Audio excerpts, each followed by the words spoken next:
बिस्मिल्लाहिर्रहमानिर्रहीम अस्सलातु वस्सलामु अलैका या रसूलल्लाह व अला सहाबिक या हबीबल्लाह। पॉलिटिकल कॉर्नर के साथ सफदर हुसैन साई हाजिर खिदमत है और तमाम सुनने वालों को अस्सलाम वालेकुम। आज की ब्रेकिंग न्यूज़, सुप्रीम कोर्ट का बहुत अहम फैसला जिसे सुनहरी रूह में लिखा जाएगा और IMF का पैकेज और मौजूदा हुकूमत का पेट्रोल की कीमतें कम करने का ऐलान। सुप्रीम कोर्ट ने जो 100 वोटों एक्शन लिया था वो PTI हुकूमत के खिलाफ आया है। उसमें सदर साहब ने भी अपनी तरफ से वो खत सुप्रीम कोर्ट को भिजवा दिया था। स्पीकर कौमी असम्बली ने भी वो साइफर सुप्रीम कोर्ट को भिजवा दिया था। आज सुप्रीम कोर्ट का उसके मुतल्लक बहुत तफसीली फैसला आया है, जिसमें उन्होंने कहा कि सदर साहब, वजीर आजम साहब, स्पीकर, डिप्टी स्पीकर और वजीर कानून, उन्होंने कानून और आइन की खिलाफ वर्जी की, कानून और आइन की धज्जियां बखेर दी। इसलिए उन पर आर्टिकल 6 लगना चाहिए, जिसका फैसला पार्लियामेंट करेगी। और उन्होंने उनके अमल को गलत करार दे दिया और जो साइफर उन्हें मसूल हुआ था उस पर भी उन्होंने फैसला दे दिया कि ये कोई अमेरिकी साजिश नहीं थी, ये एक आम रूटीन का साइफर था, जिसमें वो पूरी तफसील अपना DGI SPR ने भी उसके मुतल्लक बहुत वजाहत से 2 दफ़ा, 1 दफ़ा नहीं 2 दफ़ा बताया।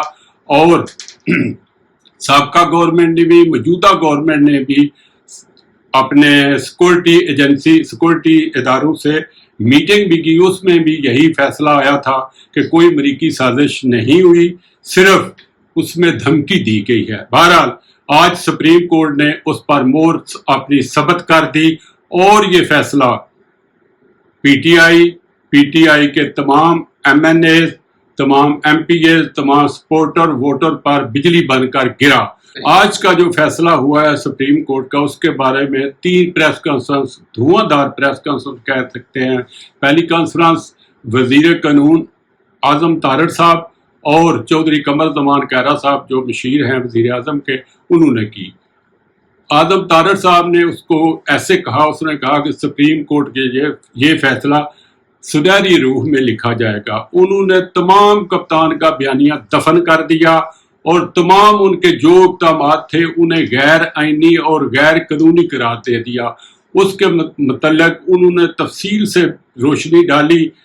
फिर उन्होंने ये भी फरमाया कि इन्होंने आइन और कानून की खिलाफ वर्जी की है। आर्टिकल 6 का इनका मुकदमा बनता है, जो पार्लियामेंट फैसला करेगी।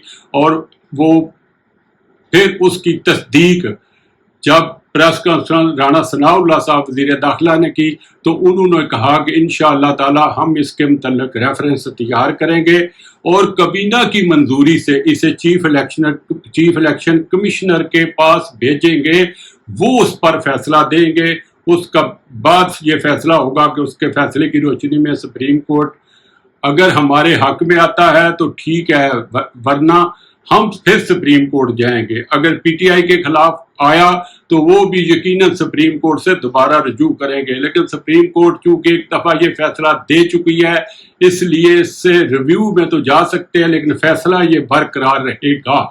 फिर उसके बाद चौधरी फवाद साहब ने, जो साबिक वफाकी वजीर हैं, धुआंधार प्रेस कॉन्फ्रेंस की और उसको सारे फैसले को हवा में उड़ा दिया। उन्होंने कहा कि ये रियासती अदारों के मुंह पर खून लग गया है, ये फैसले सोच समझ कर नहीं करते और ये फैसले वक्त और हालात को देख कर करते हैं। हालांकि सुप्रीम कोर्ट ने तफसील से वजाहत की कि जो भी फैसला होता है वो कानून और आइन के दायरे में रहकर हम करते हैं। हम किसी की ख्वाहिशात पे फैसले नहीं करते, मफरूजों पे मबनी बातों पर फैसले नहीं करते, हकायक पर हम फैसले करते हैं। लेकर कप्तान ने भी अभी DG खां में जलसा किया, उन्होंने भी इस फैसले पर बहुत ज्यादा तनकीद की। उन्होंने कहा कि सुप्रीम कोर्ट ने ये फैसला غلط فیصلہ کیا ہے. جب فیصلہ آ جاتا ہے تو اس پر تنقید بھی ہو سکتی ہے, اس کی تعریف بھی ہو سکتی ہے. یہ میرے جو خیال ہے یا میری سوچ ہے, میری سوچ کے مطابق یہ توہین عدالت نہیں ہے. فیصلے پر کوئی بھی تبصرہ ہو سکتا ہے, لیکن یہ فیصلہ مکمل پی ٹی آئی حکومت کے خلاف گیا ہے. اور کپتان کا بیانیہ جو تھا, انہوں نے 3 ماہ سے بڑی محنت سے یہ بیانیہ بنایا تھا, اس کو ہوا میں اڑا دیا, اس کو سیاسی طور پر دفن کر دیا. اب ہم آتے ہیں دوسرے ٹاپک کی طرح. آج کی پاکستان حکومت اور پاکستانی عوام کے لیے 3 بہت بڑی خوشخبریاں ہیں. پہلی خوشخبری سفارتی بحث پر ہوئی ہے, جس کا کریڈٹ بلاول بھٹو اور ہنا ربانی کھر کو جاتا ہے. بھارت جو سلامتی کونسل کا مستقل ممبر بننا چاہتا تھا, اسے سلامتی کونسل نے ریجیکٹ کر دیا ہے. ان کا وہ خواب چکنا چور ہو گیا ہے جو وہ سوچ رہے تھے کہ ہم سلامتی کونسل کے ممبر بن جائیں گے. لیکن یہ بلاول بھٹو اور ہنا ربانی کی دوسری سفارتی محاذ پر کامیابی ہے. پہلی کامیابی FATF کی تھی, اب دوسری سفارتی محاذ پر یہ کامیابی ہے کہ انہوں نے بھارت کو مستقل سلامتی کونسل کا ممبر نہیں بننے دیا. اپنی بہترین لابنگ سے اس کا کریڈٹ وزارت خارجہ کو بھی جاتے ہیں. اب آتے ہیں اگلے پوائنٹ کی طرف کہ جو IMF کا پیکج آیا ہے اس پہ دستخط ہو چکے ہیں. وہ ابھی تک پیسے پاکستان کے اسٹیٹ بینک کے اکاؤنٹ میں نہیں آئے, لیکن اصولی طور پر معاملات تمام طے پا گئے ہیں. وزیر خزانہ نے قوم کو خوشخبری سنا دی ہے.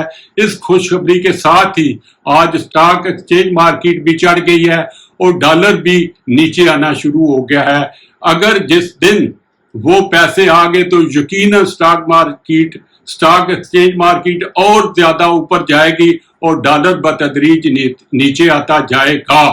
اس کے بعد تیسرا جو پوائنٹ ہے آج کی, جو سب سے زیادہ قوم کے لیے خوشخبری ہے, وہ ہے کہ عالمی مارکیٹ میں خام تیل کی قیمتیں کم ہونے سے وزیر اعظم شام یا رات کو آج خطاب فرمائیں گے اور وہ خود قیمتوں کی کمی کا اعلان کریں گے جو اچھی خاصی ہوگی.